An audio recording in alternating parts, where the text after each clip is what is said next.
Have you ever felt like your peace is always one message away from collapsing? And have you noticed how the world can stay the same, yet your inner weather can flip in a second? Welcome back to the channel. Today we are not chasing a perfect life. We are training a steady mind. The goal is not to become cold or emotional.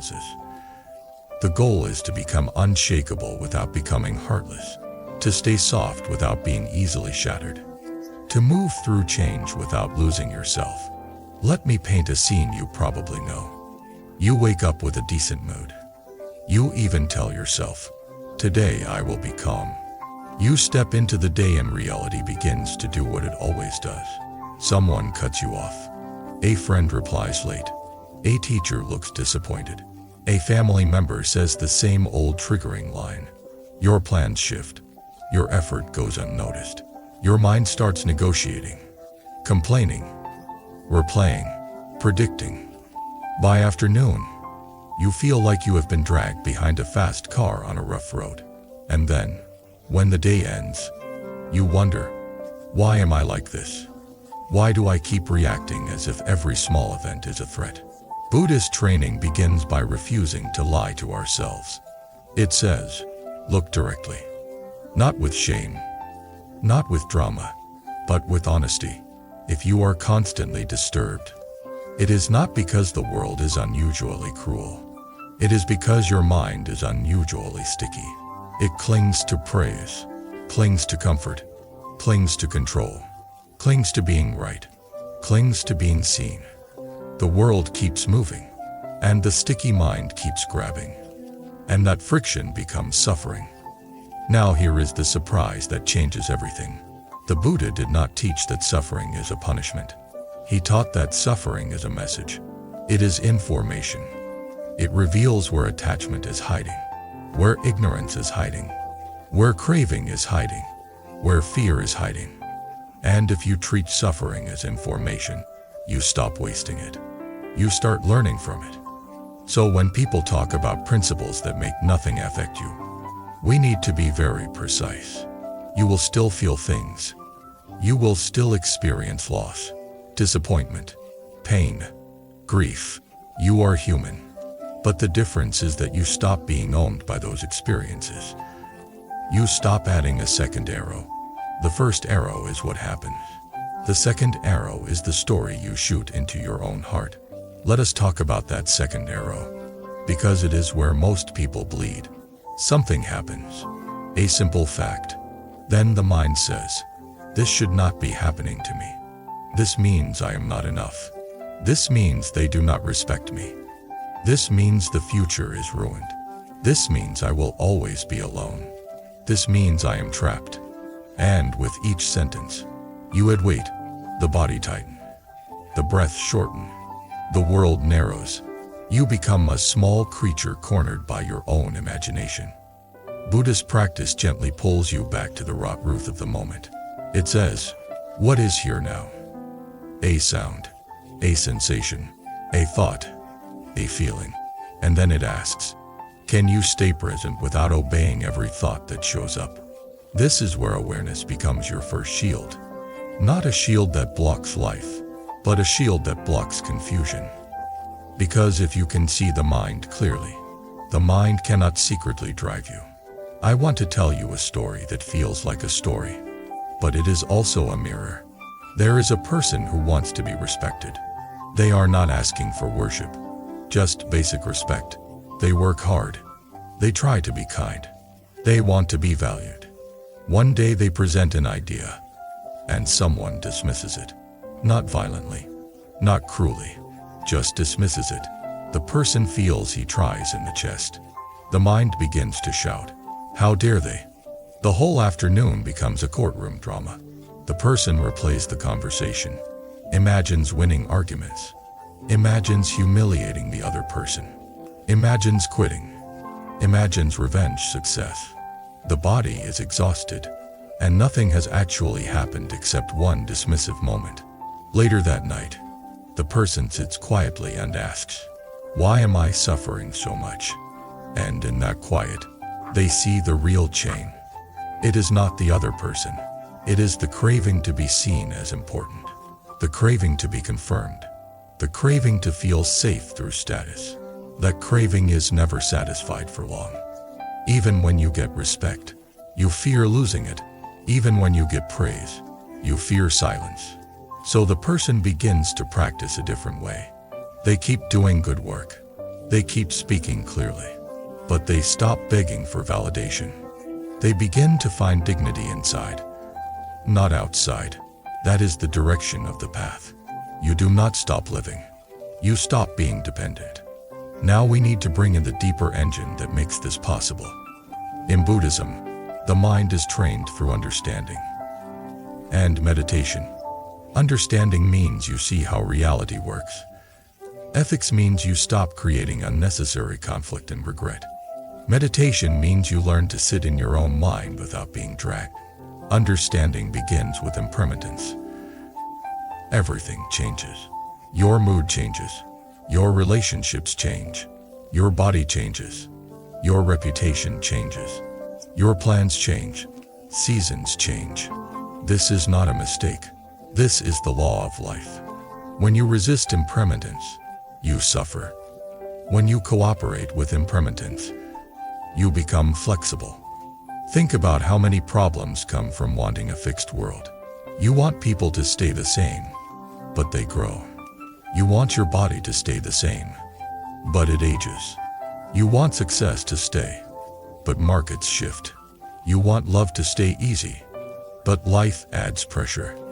If your peace depends on things staying the same, your peace will always be temporary. So the practice is to build peace that can move, like a dancer on a moving platform. Not rigid, not collapsive, but responsive. Another understanding is non-attachment. People often misunderstand this and think it means you should not love.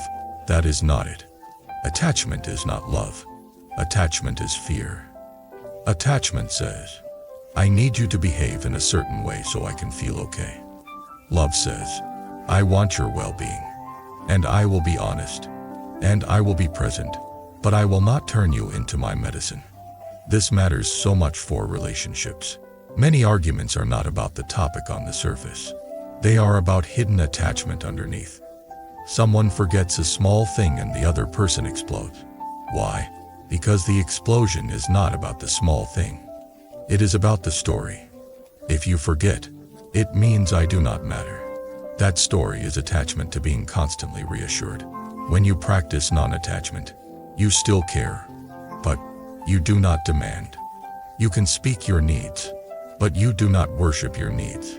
You can express pain, but you do not use pain as a weapon. You become a mature heart. Now let us talk about karma, because people throw this word around like a slogan. Karma is not a cartoon judge in the sky. Karma is cause and effect in the moral and psychological sense. Every action shapes the mind that performs it. If you repeatedly lie, the mind becomes divided and anxious. If you repeatedly harm, the mind becomes coarse and restless. If you repeatedly act with kindness, the mind becomes lighter. If you repeatedly practice patience, the mind becomes spacious. You are building your future mind with every choice. So when we say nothing can affect you, we are also saying your inner stability is the result of a long chain of causes. You cultivate causes that create peace. You reduce causes that create agitation. This is where discipline stops being a prison and becomes a liberation. For example, right speech. If you stop speaking harshly, you reduce conflict. If you stop gossip, you reduce paranoia. If you stop exaggerating, you reduce the need to maintain a fake image. Slowly, your life becomes simpler. Your mind becomes quieter. You are not constantly cleaning up messes you created with the mouth. And then, there is the practice of compassion, not as sentiment, but as a way of seeing. When you look at another person and you recognize they also want happiness and do not want suffering, something softens. Even if they behave badly, you see the pain behind it. Again, this does not mean you accept abuse. It means you do not poison yourself with hatred while you protect your boundaries. Here is a practical moment. Someone insults you. The ordinary mind immediately says, attack back. Or the ordinary mind says, shrink and hate yourself. Buddhist training offers a third option. Breathe. Notice the sting. Notice the urge. Then see the larger truth. This person is speaking from their own suffering, their own confusion, their own hunger. If you respond with hatred, you become the same sickness. If you respond with awareness, you remain free. This is not easy. It takes training. But the training is exactly what turns a fragile life into a strong one. Now let us move into meditation. Because without direct training, these ideas stay as beautiful words. Meditation is where you practice being unshaken on purpose, in a safe space, so you can be unshaken when life tests you. A simple method is mindfulness of breath. Not mystical, not complicated. Use it. You feel the breath. The mind wanders. You notice. You return. That return is the workout. Every return is a repetition. Over time, you realize something incredible. Thoughts still arise, but you do not have to chase them. Feelings still arise, but you do not have to drown. The mind becomes like a sky. Clouds pass. The sky remains. When that becomes real, not just an idea, then even a hard day feels different, because the day can be stormy, and you can still remember the sky. There is also gratitude practice, because the mind that only scans for threats will always find something to fear. Gratitude is not denial. It is balance. It reminds you that even on difficult days, there are gifts, breath, food, a friend, a warm place, a lesson, a chance to practice. Gratitude relaxes the nervous system. It returns you to the present. But be careful. Gratitude without wisdom can become forced positivity. That is not the path. The path is honest gratitude. You can acknowledge pain and still appreciate what supports you. Another principle that makes the mind less affected is understanding that identity is not fixed. You are not your mood. You are not your reputation. You are not your mistakes. You are not your achievements. These are events. They come and go. When you cling to them as self, you suffer when they change. So the practice is to see the self as a process. A river, not a rock. A pattern, not a statue. This reduces pride and reduces shame, because pride and shame are both obsessed with a fixed self-image. Now imagine someone who fails at something. The ordinary mind says, I am a failure. But a wiser mind says, there was a failure event, and there is a lesson, and there is a next step. That one shift can save years of suffering. And this is where equanimity becomes the jewel. Equanimity is not numbness. It is balanced mind. Pleasure comes. You do not cling. Pain comes. You do not collapse. Praise comes. You do not inflate. Blame comes. You do not shrink. This is not because you are above life. It is because you are intimate with life, and you understand its nature. Equanimity is built through repeated choices. When you feel triggered, you do not feed the trigger. When you feel craving, you do not automatically obey it. When you feel fear, you do not let it write your future. You feel it, you acknowledge it, and you act wisely anyway. Let me give you a longer story that ties these together. There is a person who lives with constant pressure. They have goals. They want a better life. They want success. They also want peace. But they treat peace like a reward they will earn later. They say, when I finish this, then I will relax. When I get that, then I will be happy. When people finally recognize me, then I will feel okay. Years pass. They achieve some things, but the calm never stays. A new goal appears. A new fear appears. A new comparison appears. One day, they have a moment of exhaustion. Not dramatic, just a quiet breaking point. They realize they have been running toward a finish line that keeps moving. That night they sit alone and feel the emptiness behind the chase. They do not know what to do with it, so they search for something that is not another achievement. They begin to listen to teachings. They hear about the mind, about craving, about impermanence. At first it sounds abstract, but then they start seeing it in daily life. They notice how they check the phone and the mind begs for a hit of approval. They notice how silence feels uncomfortable, so they fill it with noise. They notice how they judge others to feel superior, and how that superiority quickly turns into loneliness. They notice how they crave control, and how that craving creates tension in the body. Slowly, they begin to practice. They wake up and sit for a few minutes. They breathe. They watch thoughts. The first week feels impossible. The mind is loud. The body is restless. They want to quit. But they remember a key idea. The purpose is not to have no thoughts. The purpose is to know thoughts as thoughts. So they continue. They also practice right speech. They stop saying harsh things just to win. They practice pausing before reacting. They practice generosity in small ways, not to be praised, but to loosen the grip of greed.